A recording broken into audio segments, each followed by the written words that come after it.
1,500 টাকা নয়, 1 জুন 3,000 টাকা অ্যাকাউন্টে তাদের পাঠানো হবে। যে বোনটি উচ্চ মাধ্যমিকের পরে আরো পড়তে চায়, এককালীন 50,000 টাকা তার হাতে দেওয়া হবে।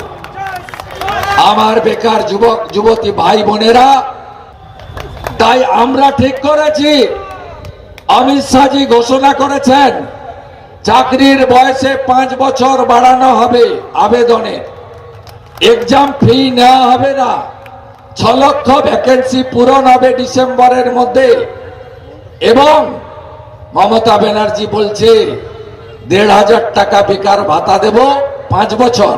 বিজেপি বলছে যতক্ষণ না চাকরি দেব ততক্ষণ তোমাদের অ্যাকাউন্টে 3,000 টাকা করে বেকার ভাতা পাঠাবো।